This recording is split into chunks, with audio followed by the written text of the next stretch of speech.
नमस्कार दोस्तों, स्वागत है आपका आज के एक और नए महत्वपूर्ण वीडियो में। आज की वीडियो में हम देखने वाले हैं मध्य प्रदेश हाई कोर्ट के द्वारा यानी उच्च न्यायालय मध्य प्रदेश के द्वारा पर्सनल असिस्टेंट और स्टेनोग्राफर पोस्ट के लिए रिक्रूटमेंट नोटिफिकेशन 2025 जारी कर दिया गया है, जिसके ऑनलाइन फॉर्म आपके प्रारंभ हो चुके हैं। तो आज की वीडियो में इसके ऑनलाइन फॉर्म को कैसे फिल करना है एक एक जानकारी यहाँ पर हम देखने वाले हैं। साथ ही इस पोस्ट की एजुकेशन क्वालिफिकेशन, सिलेक्शन प्रोसेस और इस नोटिफिकेशन को कैसे आपको डाउनलोड करना है, सभी जानकारी इसमें हम देखने वाले हैं। तो चलिए स्टार्ट करते हैं आज के वीडियो को। साथ ही चैनल पर आप यदि पहली बार विजिट कर रहे हैं तो चैनल को सब्सक्राइब करके जरूर रखें इसी तरीके की रेगुलर अपडेट पाने के लिए। साथ ही वीडियो को लाइक नहीं किया है तो वीडियो को भी लाइक जरूर कीजिए। तो पोस्ट देख सकते हैं आपकी पर्सनल असिस्टेंट है और स्टेनोग्राफर, जो कि आपकी ऑनलाइन फॉर्म आपकी 23 सितंबर से चल रही है, जिसकी लास्ट डेट आपके यहाँ पर देख सकते हैं 14/10/2025 रखी गई शाम के 5 बजे तक, और आप इसमें पेमेंट कर सकते हैं। और ये फॉर्म में एडिट की लास्ट डेट यहाँ पर रखी गई। बाकी एजुकेशन क्वालिफिकेशन की जानकारी देखें हम यहाँ पर, तो यहाँ पर पोस्ट देख लीजिए। पहले पर्सनल असिस्टेंट यूआर के लिए 1, ओबीसी के लिए 1, एससी के लिए जो फिजिकल हैंडीकैप है उनके लिए, और एसटी के लिए 6 पोस्ट। इस प्रकार से टोटल आपके यहाँ पर 11 पोस्ट आपकी निकाली गई है। जो स्टेनोग्राफर की पोस्ट है यूआर के लिए 1 पोस्ट है, और एसटी के लिए यहाँ पर 1 पोस्ट आपकी निकाली गई है। और जो यूआर वाली पोस्ट हैं, आप यदि किसी और कैटेगरी के हैं यूआर के अलावा तो भी इसमें आप अप्लाई यहाँ से कर सकते हैं। बाकी यहाँ पर ये सभी जानकारी आपको पढ़ लेना है। इसके बाद आपका वेतनमान रहेगा। यहाँ पर शैक्षणिक योग्यता की बात करें तो आपकी एज है जो 1 जनवरी 2025 के अनुसार कैलकुलेट की जाएगी। यहाँ पर मिनिमम 18 और अधिकतम 40 साल। अब जो आपकी पर्सनल असिस्टेंट है इस पोस्ट के लिए ग्रेजुएशन आपके पास किसी भी यूनिवर्सिटी से आप किसी भी स्ट्रीम में किए हैं वो होना चाहिए, प्लस शॉर्ट हैंड आपका एग्जामिनेशन इन इंग्लिश फ्रॉम किसी भी यूनिवर्सिटी या बोर्ड से, या of short hand type writing आपकी 80 वर्ड पर मिनट आपकी होनी चाहिए, और 1 साल का आपके पास कंप्यूटर डिप्लोमा यहाँ पर होना चाहिए। दूसरी पोस्ट हमारी है स्टेनोग्राफर की, जिसमें देख सकते हो वेतनमान आपका और ग्रेजुएशन आपके पास होना चाहिए, और इंग्लिश आपकी शॉर्ट हैंड 80 वर्ड पर मिनट आपके यहाँ पर होना चाहिए यहाँ पर।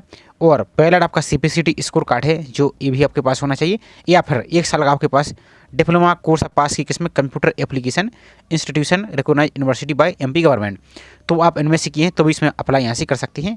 और इसका भाई वेतनमान भी यहाँ पर स्टेनोग्राफर का आप यहाँ से देख सकते हैं। बाकी इन सभी जानकारी को आपको यहाँ पर पढ़ लेना है। और इसकी एप्लीकेशन फ़ीस की बात करते हैं तो वो और देख लेते हैं थोड़ा सा यहाँ पर। बाकी आप सभी से रिक्वेस्ट है कि आप पहले इस जानकारी को पढ़ लीजिए। यदि आप एलिजिबल हैं और अप्लाई करना चाहते हैं तो उसके बाद यहाँ पर फॉर्म को आप अप्लाई यहाँ से कीजिए। तो यहाँ पर एप्लीकेशन फ़ीस की बात करें तो जो यूआर अभ्यर्थी हैं जैसे मध्य प्रदेश के बाहर के अभ्यर्थी, तो परीक्षा शुल्क 200 और पोर्टल चार्ज आपको 743, इस प्रकार से 943 रुपये आपको लगने वाले हैं। और जो मध्य प्रदेश के रिजर्व कैटेगरी के अभ्यर्थी हैं और दिव्यांग, उनके लिए एग्जाम फीस नहीं लगेगी, लेकिन पोर्टल चार्ज आपको 743 रुपये ही आपको यहाँ पर पे करना होगा। तो ये पूरी प्रोसेस है। बाकी सभी जानकारी को आप यहाँ से पढ़ सकते हैं। अब चलिए इसके ऑनलाइन फॉर्म को और भर्ती परियोजना, आपकी भर्ती योजना, सिलेक्शन प्रोसेस, ये सब कुछ क्या रहने वाला है, तो इन सभी को आप ऐसे आप पढ़ सकते हैं। बाकी सबको आपको यहाँ पर एग्जाम पैटर्न सिलेबस आपका ये रहेगा, तो इन सभी को आपको पढ़ लेना है। तो अब आपको नोटिफिकेशन और ऑनलाइन फॉर्म फिल करने के लिए आपको ब्राउजर को ओपन करना, टाइप करना MPHC रिक्रूटमेंट, इस टाइप से आपको फिल करना और सर्च पर आपको सिंपल सा क्लिक करना है। अब आपकी जो पहली लिंक देख रही है recruitment result high court of Madhya Pradesh, इसी पर आपको यहाँ से इस प्रकार से क्लिक कीजिए। जैसे इस पर क्लिक करते ही तो आपका इस प्रकार से नया पेज ओपन हो जाएगा। अब आपका इस प्रकार से पेज दिखेगा। तो यहाँ पर देखिए आपको जो ऑनलाइन एप्लीकेशन और एडमिट कार्ड, इसके सामने जो क्लिक हियर दिख रहा है, इस क्लिक हियर पर ही आपको यहाँ से क्लिक करना है आपको। तो इस पर क्लिक कीजिए आप। इसके बाद आपका इस प्रकार से पेज आपका ओपन हो जाएगा। तो यहाँ पर देख सकते हैं पर्सनल असिस्टेंट और स्टेनोग्राफर, तो जो एडवर्टाइजमेंट है नोटिफिकेशन, इसको डाउनलोड करने के लिए जो आपको ये दिख रहा है इस पर क्लिक करना है। और ऑनलाइन फॉर्म के लिए आपको सबसे पहले यहाँ पर आपको ऑप्शन दिख रहा है रजिस्ट्रेशन का, तो पहले आपको रजिस्ट्रेशन करना होगा। तो इस वाली लिंक पर आपको इस वाली लिंक पर क्लिक कीजिए यहाँ से। तो इस पर हम क्लिक कर देते हैं। अब जैसे इस क्लिक करते हैं तो आपका इस प्रकार से ये कोई नया पेज ओपन होगा, थोड़ा सा आपको वेट करना है। तो इस प्रकार से आपका पेज ओपन हो जाएगा, इस पर क्लोज करना है। अब आपको यहाँ पर अपनी पर्सनल जानकारी यहाँ से फिल करनी होगी, तो इसको इस प्रकार से फिल कीजिए। अब यहाँ पर आपको करना क्या है, परीक्षा का नाम, तो आप किस पोस्ट के लिए अप्लाई करना चाहते हैं, तो यहाँ पर देख लीजिए आपका MP high court personal assistant और स्टेनोग्राफर, इसको सेलेक्ट करना है। इसके बाद आपका इस प्रकार से पेज ओपन हो जाएगा। अब यहाँ पर किस पोस्ट के लिए अप्लाई कर रहे हैं आप, तो यहाँ पर देखिए आप पर्सनल असिस्टेंट के लिए अप्लाई कर रहे हैं सिर्फ, या स्टेनोग्राफर के लिए अप्लाई करना चाहते हैं, या पर्सनल असिस्टेंट और स्टेनोग्राफर दोनों के लिए अप्लाई करना चाहते हैं, तो जो भी आपके पास क्वालिफिकेशन है उस अनुसार यहाँ से आप इसको फिल कर सकते हैं। तो यहाँ पर फॉर एग्जाम्पल के लिए हम यहाँ पर जैसे पर्सनल असिस्टेंट के लिए अप्लाई करके दिखा रहे हैं, लेकिन आप स्टेनोग्राफर दोनों के लिए, पर्सनल असिस्टेंट और स्टेनोग्राफर दोनों के लिए अप्लाई करना चाहते हैं तो इसको टिक कर सकते हैं। हम यहाँ पर से पर्सनल असिस्टेंट सेलेक्ट कर रहे हैं। इसके बाद नागरिकता आपका इंडियन करना है। अब आपका जो नाम है, जो आपके नाम 10th की मार्कशीट में दिया गया है, सेम स्पेलिंग आपको फिल करना है। तो यहाँ पर आपका नाम पूरा यहाँ से फिल कीजिए, इस प्रकार से आपका नाम आ जाएगा। आपको सभी जानकारी इस प्रकार से कैपिटल लेटर में ही आपको यहाँ से फिल करना है। तो जैसा स्पेलिंग आपके 10th में दिया है वैसे ही आपको फिल करना है। यहाँ पर अपनी फादर्स का नाम, यहाँ पर अपनी मदर्स का नाम फिल कीजिए, और आपको पिता के नाम या माता के नाम आपको मिस्टर, मिसेस, श्री, श्रीमान, श्रीमती सब कुछ आपको यहाँ पर नहीं लगाना है, इस बात का ध्यान देना है। इसके बाद आपका जेंडर सेलेक्ट करना है, मेल या फीमेल जो है इस प्रकार से सेलेक्ट कीजिए। क्या आप मध्य प्रदेश के निवासी हैं? यदि मध्य प्रदेश के निवासी तो आपको यस करना है। फिर आप कौन सी कैटेगरी के तहत आते हैं, तो इस प्रकार से अपनी कैटेगरी सेलेक्ट कीजिए। UR, OBC, SC, ST जो भी आपकी कैटेगरी है इस प्रकार से सेलेक्ट कीजिए। और यदि मध्य प्रदेश के बाहर के अभ्यर्थी हैं तो फिर आपको नो पर क्लिक करना है। तो यहाँ पर आपको फिर जो भी आपका राज्य है इस प्रकार से आपका राज्य यहाँ पर देखने को मिल जाएगा। तो अपना राज्य को इसे सेलेक्ट कीजिए और आपकी कैटेगरी आपकी UR ही यहाँ पर रहेगी। रिजर्वेशन सिर्फ मध्य प्रदेश के मूलवासियों को ही यहाँ से मिलेगा। तो इस प्रकार से हम सेलेक्ट कर देते हैं।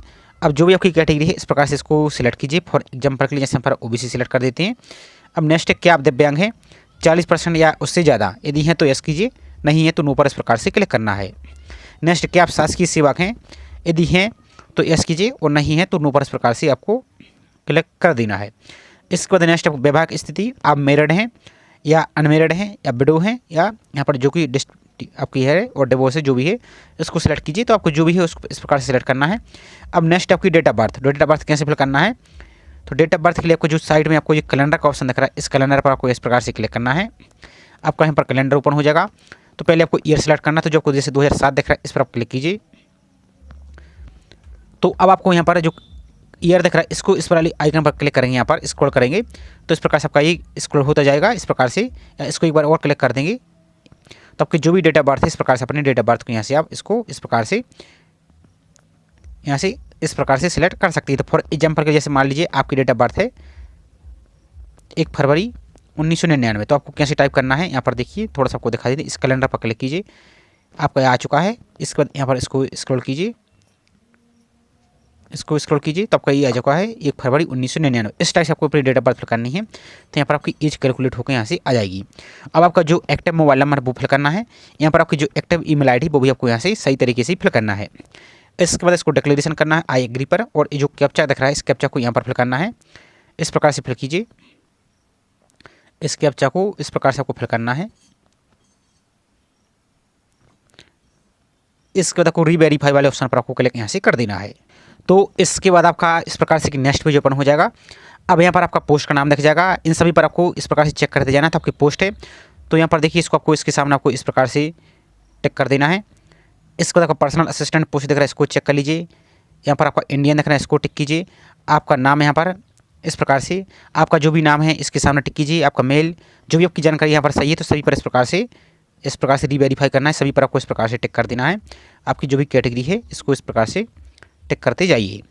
आप जो भी डेट ऑफ बर्थ है, आपका स्पेलिंग, नाम, फादर्स नेम, मदर्स नेम, इस प्रकार से सभी को यहाँ पर रीवेरीफाई यानी टिक करना है। आपको मोबाइल नंबर, आपका ईमेल आईडी।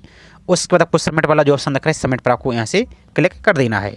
इसके बाद आपका इस प्रकार से एक आपका अलर्ट आएगा तो आपको ओके पर आपको क्लिक कर देना। आपकी जानकारी आपने सब कुछ सही कर लिया है तो ओके पर आपको इस प्रकार से क्लिक कर देना है।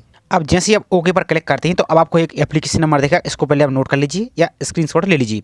और इसका जो पासवर्ड है आपके रजिस्टर मोबाइल नंबर पर और रजिस्टर जो आपने अभी ईमेल आईडी फिल की उस पर आपको सेंड कर दिया जाएगा। तो उसको आपको देख लेना है। उसके बाद आपको जो क्लोज का ऑप्शन दिख रहा है इस क्लोज पर आपको यहाँ से क्लिक कर देना है। इसके बाद आपका इस प्रकार से प्रिंट का ऑप्शन दिखेगा। तो जो आपकी प्रोफाइल है इसको आप प्रिंट ले सकते हो। तो प्रिंट वाले ऑप्शन पर क्लिक करके इसका पहले आप प्रिंट ले लीजिए।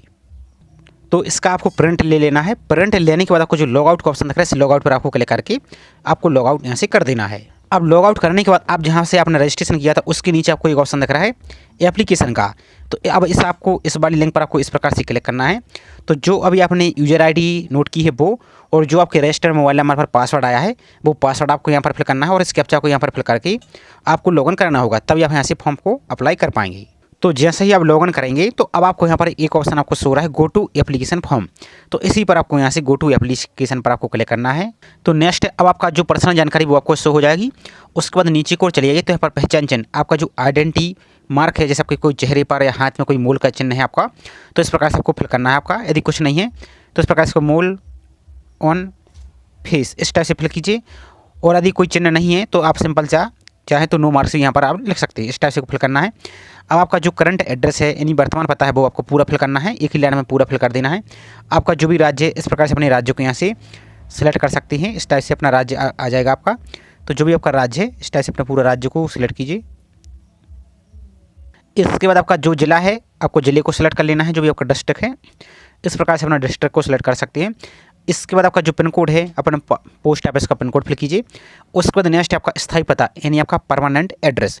यदि आपका ये करंट एड्रेस और आपका परमानेंट एड्रेस दोनों सेम है तो इस पर टिक कर दीजिए, तो दोनों ऑटोमेटिक यहाँ से फिल हो जाएगा। और यदि अलग अलग हैं तो दोनों को यहाँ से अलग अलग आप फिल कर सकते हैं। इसके बाद नेक्स्ट आपका एग्जाम सेंटर आपको सेलेक्ट करनी होगी। तो कौन सी एग्जाम सिटी में एग्जाम देना चाहती है, तो आपको भोपाल, जबलपुर और इंदौर, इन तीनों सिटी में ही आपके यहाँ पर एग्जाम होने वाला है। तो जो भी आप सिटी सेलेक्ट करना चाहते हैं इस प्रकार से इसको आप सेलेक्ट कर सकते हैं, तो यहाँ पर आपका आ जाएगा। उसके बाद आपका नेक्स्ट है, क्या आपको किसी परीक्षा में अनुचित साधन का प्रयोग करने के कारण MPSC द्वारा परीक्षा से वंचित किया गया है, यानी आपका जो यहाँ पर देख सकते हैं अनफेयर मीन्स आपको कभी डिबर किया गया है। यदि किया गया है तो एस पर टिक कीजिए और नहीं किया गया है तो नो पर इस प्रकार से क्लिक करना है। नेक्स्ट है, क्या आपका कोई करीबी रिश्तेदार मध्य प्रदेश उच्च न्यायालय और या मध्य प्रदेश जिला न्यायालय में कार्यरत है। यदि कोई आपका पहचान का कोई रिश्तेदार है, रिलेटिव है, तो यस कर सकते हैं और नहीं है तो सिंपल नो पर इस प्रकार से क्लिक करना है। उसके बाद आपको सेव एंड नेक्स्ट पर आपको क्लिक यहाँ से कर देना है। इसके बाद आपकी एजुकेशन क्वालिफिकेशन आपको ऐड करनी होगी। तो यहाँ पर 10th की जानकारी फिल करनी, तो हाई स्कूल, आपका बोर्ड का नाम, जो भी आपका बोर्ड का नाम है इस प्रकार से आपका MP बोर्ड है तो MP बोर्ड इस प्रकार से आप फिल कर सकते हैं। आपके जो भी अदर स्टेट बोर्ड है या CBSE है, जो भी आपका इस प्रकार से फिल कीजिए। आपका पासिंग ईयर आपको फिल करना है, तो आपने 10th किस साल पास किया वो इस प्रकार से फिल कर सकते हैं। 8 सिर्फ आपको डेमो के लिए हम शो कर रहे हैं, जो आपकी एक्चुअल जानकारी वो आपको सही तरीके से यहाँ से फिल करना है। इसके बाद आपका रिजल्ट का प्रकार आपको टाइप करना है, यहाँ से सिलेक्ट कीजिए आपका रिजल्ट का प्रकार। तो आपका परसेंटेज है या CGPA, जो भी इसको इस प्रकार से सिलेक्ट कीजिए। आपका परसेंटेज आपको फिल करना है, आपका जो भी परसेंटेज था इस प्रकार से या CGPA, तो इस टाइप से अपना परसेंटेज को यहाँ से फिल कर सकते हैं। इसके बाद जो 10th का रोल नंबर है आपका 10th का रोल नंबर फिल करना है। इसी तरीके से 12th की जानकारी देनी है, तो आपका बोर्ड का नाम, तो वही आपका बोर्ड का नाम फिल कीजिए। आपका जैसे MP बोर्ड है या CBSE है तो CBSE, जो भी है इस प्रकार से आप इसको फिल कर सकते हैं। इसके बाद पासिंग ईयर आपने 12th का पास किया है तो आपका जो भी है इस प्रकार से इसको आप फिल कर सकते हैं। सिर्फ आपको हम डेमो के लिए दिखा रहे हैं, आप हालांकि 10th की जानकारी थोड़ी सी आपकी अलग है, तो आप इस प्रकार से आप फिल करेंगे। ये सिर्फ आपको डेमो के लिए सिंपल आपको उसको करके दिखाया है। इसके बाद आपका रिजल्ट का प्रकार वही आपका परसेंटेज या CGPA है, तो जो भी है इसको इस प्रकार से फिल कीजिए। इसके बाद यदि परसेंटेज सेलेक्ट करते हैं तो फिर आपको परसेंटेज फिल करना है, और आपका यदि यहाँ पर आप CGPA सेलेक्ट करते हैं तो फिर आपको CGPA आपको यहाँ से फिल करना होगा। तो इस प्रकार से अपना परसेंटेज को आप यहाँ से फिल कर सकते हैं, अपना परसेंटेज को फिल कीजिए। इसके बाद आपका 12th का रोल नंबर आपको यहाँ से फिल करना है और सही सही आपको देख कर ही फिल करना है। इसके बाद डिग्री का नाम, तो आप डिग्री में क्या की है, BA की है या BSc की है, जो कुछ भी की है इस प्रकार से अपना फिल कीजिए। यहाँ पर अपनी यूनिवर्सिटी का नाम, जो भी आपकी यूनिवर्सिटी है यूनिवर्सिटी नाम आप यहाँ से फिल कीजिए। यहाँ पर आपका उत्तीर्ण वर्ष, आप किस वर्ष आपने ग्रेजुएशन पास किया वो। यहाँ पर परीक्षा का परिणाम, रिजल्ट टाइप क्या है यहाँ पर आपको आ जाएगा।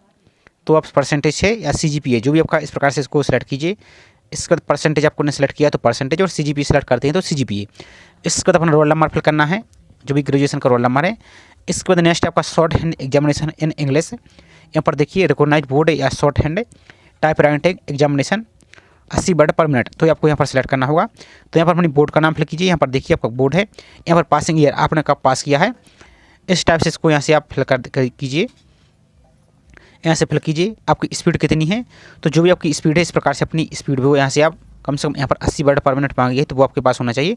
और आपका जो रोल नंबर है वो आपको यहाँ से रोल नंबर फिल करना होगा। इसके बाद नेक्स्ट है आपका जो 1 साल का आपके पास कंप्यूटर एप्लीकेशन का डिप्लोमा है, जो कि यहाँ पर क्या बोला है इन्होंने, recognized by the government of Madhya Pradesh for detail please advertisement, तो जो दिया गया है वो आपको यहाँ पर फिल करना है। तो यहाँ पर परीक्षा का नाम आपको सिलेक्ट करना है, तो जो भी आप जैसे DC या PGDC की है तो जो भी आप किए हैं इस प्रकार से इसको सिलेक्ट कीजिए। आपका बोर्ड का नाम, तो जो भी आपका है बोर्ड है इस प्रकार से अपना इसको सिलेक्ट कीजिए। आपने किस बार पास किया है, पासिंग ईयर फिल करना है। परिणाम आपका वही परसेंटेज आपका CGPA है वो, यहाँ पर परसेंटेज या CGPA सेलेक्ट करते हैं वो फिल करना है। रोल नंबर आपको फिल करना है और सेव एंड नेक्स्ट पर आपको यहाँ से क्लिक कर देना है। इसके बाद आपका नेक्स्ट पेज ओपन हो जाएगा, तो यहाँ पर नीचे को स्क्रॉल करते चले जाना है। अब यहाँ पर देखिए क्वेश्चन आपको दिख रहा है केस डिटेल्स, तो क्या आपके विरुद्ध कोई दांडक प्रकरण किसी पुलिस थाने में या न्यायालय की अनुसंधान या विचारण हेतु लंबित है अथवा किसी न्यायालय से निराकृत हो चुका है।